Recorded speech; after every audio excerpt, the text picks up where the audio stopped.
สบายดีทุกคนนะมื้อนี้ข้าพเจ้าจะมานำวิธีการถอนเงินและการใส่กระเป๋าก่อนเนาะหลังจากนั้นเราจึงมาถอนอันดับแรกเนาะเราเปิดกระเป๋าใบนั้นขึ้นมาแล้วเราไป deposit เนาะ deposit หรือว่าฝากเนาะแล้วก็มา USDT เลือก USDT มาเลือกเครือข่าย Polygon เนาะPolygon เด้อแล้ว copy เนาะ copy เลขกระเป๋าไว้แล้วหลังจากนั้นเราไปล็อกอินเข้าระบบของ Optimus เนาะแล้วก็ไป Personal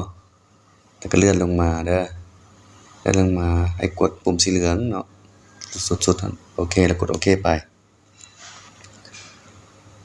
โอเคไปแล้วเราไปอีเมลบัดนี้เราเข้าไปในอีเมลเราที่ลงทะเบียนกับ Optimus เนาะแล้วกดใส่ลิงก์หลังจากกดใส่หั่นแล้วมันจะเด้งขึ้นมาหน้านี้ให้เราใส่พาสเวิร์ดเนาะพาสเวิร์ดอย่างน้อย4ตัวขึ้นไปข้าพเจ้าจะใส่ให้เบิ่งเนาะ7899ลองใส่ให้เบิ่งตั้งแบบนี้ก็ได้เนาะอันนี้ก็คือเลขเป็นรหัสยืนยันเวลาเราถอนแล้วกดเซฟเรียบร้อยเนาะหลังจากนั้นเราก็กลับไป3ขีดนะ3ขีดกับซ้ายมือเลื่อนลงมา Financial เนาะแล้วก็มาเลือกอัปเดตกระเป๋าแล้วก็ห้องทำอีกให้ใส่เลขตั้งเมื่อกี้เนาะ7899เมื่อกี้ฮะกดใส่7899กดเซ็นลิงก์เนาะกดเซ็นลิงก์มันจะขึ้นมาโอเคแล้วเราไปอีเมลอีกบัดนี้กลับไปอีเมลอีกกลับไปอีเมลเราก่อนเนาะโอเคครับแล้วไปกดใส่กลับไปอีเมลก่อน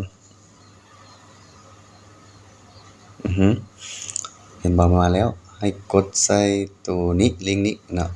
กดใส่อีกทีนี้มันจะเด้งขึ้นหน้านี้ให้เราใส่เลขกระเป๋าที่เรา copy ไว้หั่นมาวางใส่เลยเนาะวางใส่กด paste แล้ววาง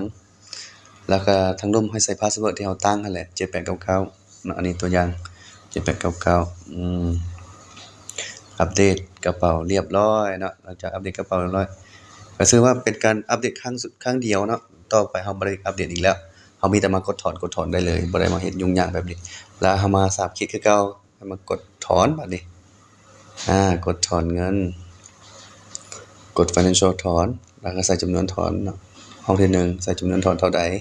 ห้องที่2ใส่พาสเวิร์ดคือเก่า7899กดถอนแล้วเราไปกดอีเมลอีกบัดนึงไปเช็คอีเมลเราไปคอนเฟิร์มอีเมลเนาะแน่ลิงก์มันมาแล้วเราไปกดคอนเฟิร์มauthorize withdrawal นี่ถือว่าสำเร็จเรียบร้อยรอแต่เงินเข้า